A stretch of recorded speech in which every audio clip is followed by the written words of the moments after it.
CRPF করছে, যে পদগুলো ফাঁকা হবে সেই পদগুলো ওই বছর যারা যোগ্য ছিল তার ওয়েটিং লিস্ট প্রকাশ করে তাদের নিয়োগ দিতে হবে। কারণ যে ছেলেটা ওই বছরটা বয়স সীমা লাস্ট বছর ছিল সে তো নতুন করে চাকরিতে বসতে পারবে না, সে কি করবে? সে তো যোগ্য ছিল, ক্রিমিনালরা না ঢুকলে সে তো চাকরি পেত। তাই আমাদের দুটো স্পষ্ট দাবি নিয়ে আমরা গেছিলাম। এক, 2022 এবং 2021 এসএসসি জিডি তার ওয়েটিং লিস্ট প্রকাশ করে 5500 বাংলার যোগ্য ছেলে মেয়ে নিতে হবে, যারা প্রকৃত ডোমিসাইল, যারা বিহারি উপরে ক্রিমিনাল না, যাদের পকেটে গোরখপুরের টিকিট থাকে না। 2, এই ডোমিসাইল আমরা আসার আগে ওরা কোনোদিন ডোমিসাইল রাখতে না, দশকের পর দশক চাকরি দখল হয়েছে। আমরা বলছি যাদের চাকরির পরীক্ষার সময় যারা মাধ্যমিক উচ্চ মাধ্যমিকের ডকুমেন্ট বিহার, ইউপি, মধ্যপ্রদেশ বা অন্য রাজ্যের তৎক্ষণাৎ তাকে সাসপেক্টেড লিস্টে ফেলে বাতিল করা হোক, তাহলে এই ওয়েটিং লিস্ট, তারপর চাকরি বাতিল, আমাদের ছেলে মেয়েদের জীবন নষ্ট হয়ে যাওয়া, এগুলো হবে না। এই দুটো স্পষ্ট দাবি নিয়ে আমরা গেছিলাম। ওনারা যথারীতি বললেন ওনাদের হাতে কোনো ক্ষমতা নেই, ওনারা দিল্লি অফিসে পাঠাবেন, দিল্লির প্রভুরা যা করবেন। আমরা ইতিমধ্যে কোর্টে মুভ করেছিলাম, যার জন্য সিবিআই তদন্ত হচ্ছে। আবার একটা সেকেন্ড লিস্ট বের করানোর জন্য আমরা কোর্টে মুভ করেছি। সেকেন্ড লিস্ট বের করে বাংলার যোগ্য ছেলে মেয়েদের চাকরি দিতেই হবে, এটা আমাদের স্পষ্ট কথা। এই এসএসসি ওই ডেপুটি ডিরেক্টর ওই একই পদে থেকে আগের বছর বলেছিল যে না না এসব হয় না, আমরা সব নিয়ম মেনে করি। এমন নিয়ম মেনে করে বাংলা পক্ষের আন্দোলনে সিআরপিএফ বলে দিচ্ছে 5500 জন জাল, এমন নিয়ম মেনে করেছে। তাই পরিষ্কার করে বলছি, সতর্ক হন, সাবধান হন। ছেলে মেয়েরা রাস্তায় নেমে কিন্তু প্রতিরোধ করবে। হয় আপনারা ব্যবস্থা করবেন, নয়তো পেটের ভাত মারলে যাদের ভাত মারতেন তারা ব্যবস্থা করবেন। আমরা আইন সংবিধান মেনে আইনি পথে লড়াইয়ের পক্ষে কোর্ট, থানা, পুলিশ, ডেপুটেশন আমরা এটাই করতে চাই। যদি আপনারা বলেন তারাও কিছু করবেন না, কোর্ট করেও কিছু হবে না, যাদের পেটে লাঠি পড়ছে তারা প্রতিরোধ করবে, সুভাষের জাতির বংশধররা প্রতিরোধ করবে।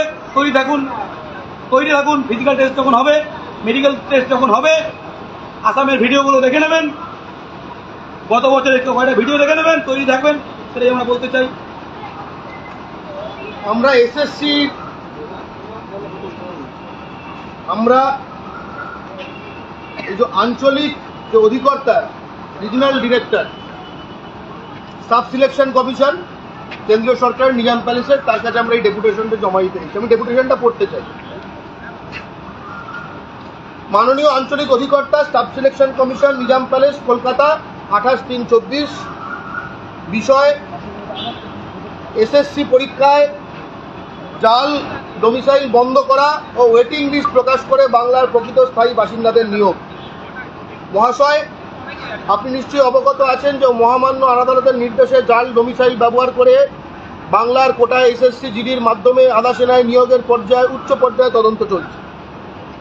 অতি সম্প্রতি আধা সেনায় 2021 ও 2022-এর বিজ্ঞপ্তির মাধ্যমে নিযুক্ত যথাক্রমে 1874 ও 3627 জন সন্দেহভাজনকে পুনরায় সকল ডকুমেন্ট পরীক্ষার নির্দেশ জারি হয়েছে এবং সেখানে লেখা আছে যে এটা ইউপি, বিহারের এবং পশ্চিমবঙ্গ কোটায় এরা এটা ব্যবহার করছে।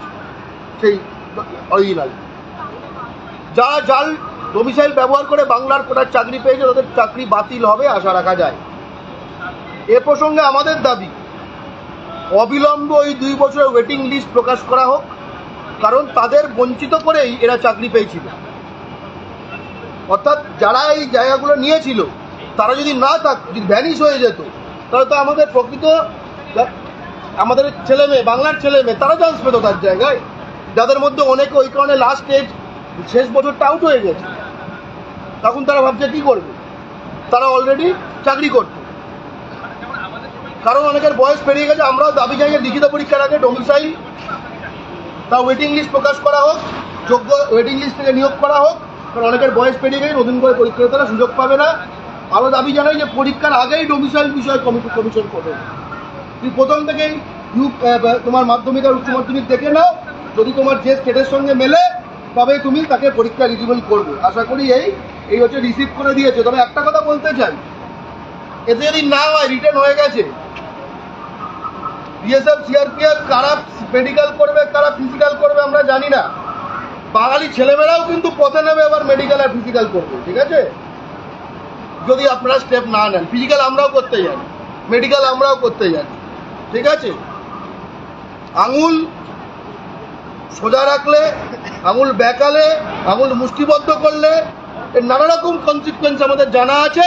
আমরা চাই না আইন, সংবিধান, গভর্নমেন্ট অর্ডার ইত্যাদির মাধ্যমে এটি সমাধান হোক। জয় বাংলা। এবার আমি আহ্বান করব আমাদের ভাই যে এসএসসি জিডি পরীক্ষার্থী, সে ওপরে গেছিল এই পুরো ব্যাপারে, সে সাক্ষী থেকেছে। তুমি যা দেখলে এবং তোমার যে মনোভাব সেটি। আজ আমরা এসেছিলাম কলকাতার সাবসিডিউশন কমিশন নিজাম প্যালেসে। আমরা গেছিলাম, সঙ্গে গেছিল বাংলা পক্ষের মধ্যে কৌশিকদা এবং গর্গদা, আমি গেছিলাম সাথে। তা সেখানে জানানো হয়েছে যে এই যে ফেক ডোমিসাইল মিসইউজ করে ইউপি বিহার থেকে এসে আমাদের বাংলার মানে বাঙালির ছেলের পেটে লাথি মেরে তার চাকরিটা নিয়ে যাচ্ছে, এবং কিছুদিন পর তার চাকরিটা সেখান থেকে সিআরপিএফ নোডাল অফিসার যখন ভেরিফিকেশন করছে ধরা পড়ছে যে সেটা জাল, তখন তাকে বাড়ি পাঠিয়ে দেওয়া হচ্ছে। আসলে তো তার চাকরি থাকছেই না, তার সাথে যে শূন্যপদে থাকছে সেই শূন্যপদে আসলে কি হতো, আমি পেতাম, আমার আরেকটা ভাই পেত, আরেকটা দাদা পেত, আরেকটা সহকর্মী সে পেত, সে জায়গাটা তো তারা পাচ্ছে না। তো 6 মাস পর এসএসসির নিয়ম কি? এসএসসির নিয়ম হচ্ছে প্রথমবার সে পেল না চাকরিটা, তার মেরিট থেকে বাদ চলে গেল, যে কজন থাকলো সে কজন থাকলো, শূন্যপদ আবার যে নতুন তৈরি হলো সেটা নেক্সট ইয়ার সেটাকে ইনক্লুড করা হবে। সেটা বর্ডার ডিস্ট্রিক্ট হোক, জেনারেল ডিস্ট্রিক্ট হোক, নকশাল ডিস্ট্রিক্ট হোক, যে ডিস্ট্রিক্টই হোক। তো নতুন করে যখন ইনক্লুড করা হবে তো সেই ভ্যাকেন্সিটা কারা পাবে?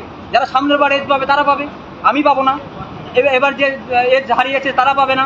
তো সেই জন্য আমরা এসেছিলাম যে যারা বাদ গেল 2022 সালে 3623 জন এবং 2021 সালে 1800 জন, তাদের নাম প্রকাশ করার জন্য। তারা বলল যে এটা আমাদের বিষয় নয়, এটা বলতে পারবে এসএসসি হেডকোয়ার্টার, দিল্লিতে জানাবে, দিল্লিতে জানিয়ে কি হবে না হবে সেটা তোমরা আরটিআই করে জেনে নিতে পারবা। মানে এক কথায় তারা নাকচ করে দিল, আমরা জানি না বিষয়টা। আমাদের দায়িত্ব একটা কথা ভেবে রাখবেন, আগের বছর যখন আমরা এসেছিলাম তখন বলছিল কিচ্ছু দুর্নীতি হয় না। এবছর যখন এসেছি বলে না, আমরা আগের কয়েক বছর একটু ধরেছি। তো আগের কয়েক বছর ধরলে 2018 সালে যখন রিক্রুট হয়েছিল তখনও বেরোতো এরকম, 2015 সালে যখন লাস্ট রিক্রুট হয়েছিল তখনও বেরোতো এরকম। 2015 সালে আগে পর্যন্ত এসএসসি এটা করতো না, 2015 আগে পর্যন্ত এসএসসি করতো না। তখন আলাদা আলাদা পার্ট করে নিজেরাই বিএসএফরা নিজেরাই, সিআরপিএফরা নিজেরাই, সিআইএসএফরা নিজেরাই রিক্রুট করতো। 2015 সাল থেকে এসএসসিকে দায়িত্ব দেওয়া হয়েছে যে 8 বাহিনীর মাধ্যমে তোমরা নিয়োগ করবে, তোমাদের সমস্ত দায়িত্ব তোমাদের, এবং তার ফিজিক্যাল এবং মেডিকেল করা তো CRPF nodal officer. CRPF nodal officer সব কিছু বাদ দেওয়ার পরেও এরা মানতে নারাজ যে আমাদের মেরিট লিস্ট ঠিক আছে। তাদের বলছি যে শূন্যপদটার নিচ থেকে আবার র্যাঙ্ক ওয়াইজ বার করো, তাও তারা বার করতে নারাজ। এটাই জানতে পারলাম। আমার আর কিছু বলার নেই। আমার একটাই ইচ্ছা বা আমার একটাই আর্জি যে আমাদের পরের যে র্যাঙ্কগুলো আছে পর সে 1 নম্বর কম হোক, 2 নম্বর কম হোক, যতদূর পর্যন্ত নামবে, সেখানে আমার নাম নাও থাকতে পারে, আমার আগের যে আছে সে পাক। শূন্যপদটা যতদূর পর্যন্ত আছে ততদূর পর্যন্ত নিয়ে আমার সেই ভাইটাকে তার যন্ত্রণা, এই যে কর্মজীবনের যন্ত্রণা থেকে তাকে বঞ্চিত করা হোক, মানে ইয়ে করা হোক। তোমরা যারা দেখছো, আমি জানি যে এই ভিডিও যারা দেখবে তাদের মধ্যে অনেকে এসএসসি জিডি অ্যাসপিরেন্ট আছে। একটা গল্প ছিল মনে হয়, দুধ পুকুরের, যে বলেছে একটা পুকুরের রাজা বলেছিল এক ঘটি করে দুধ দিতে হবে। তো তখন ভেবেছিল যে ঘটি দুধ আমি কেন আর দেবো, আমি জল দিয়ে আসি, বাকি রক্ত দুধ দিয়ে দিবে। এরা কিন্তু দুধ হাতে করে এনেছে, এরা কিন্তু খাঁটি। আর তুমি ভাবছো যে লাইক মেরে আর শেয়ার মেরে হয়ে যাবে, তা কিন্তু হবে না। লাইক মেরে আর শেয়ার মেরে কিন্তু আন্দোলন হবে না। লাইক এবং শেয়ারও মারতে হবে, আবার গ্রাউন্ডেও থাকতে হবে, ঠিক আছে?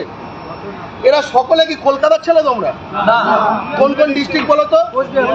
কোচবিহার থেকে এসছে। একে একে বলো। বাঁকুড়া, মুর্শিদাবাদ, নদিয়া। নাম বলো, কি নাম? District Bankura district. তোমার নাম? মুর্শিদাবাদ। আমি রাকিব স্যার। হ্যাঁ, তুমি? আমি সুব্রত ঘোষ, নদিয়া। তুমি? কৌশিক মাল, মুর্শিদাবাদ। সৌম্যনাথ ঘোষ, নদিয়া। কোচবিহার কে আসো? কোচবিহার, মালদা আছে।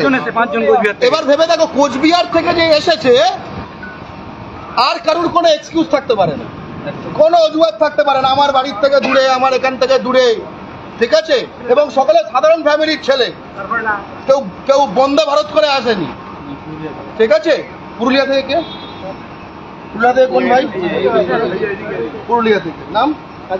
কাজল মাঝি, ঠিক আছে? রাস্তাতে রাত কাটিয়েছি। অর্থাৎ এই নামতে হবে। ফিজিক্যাল মেডিকেল এখনো বাকি আছে। বাংলা পক্ষ দায়িত্ব নিচ্ছে যে তাঁবু তৈরি হবে, খাওয়া দাওয়ার দায়িত্ব আমাদের। ভাই খিচুড়ি খাইয়ে দেবো, কোনো সমস্যা নেই।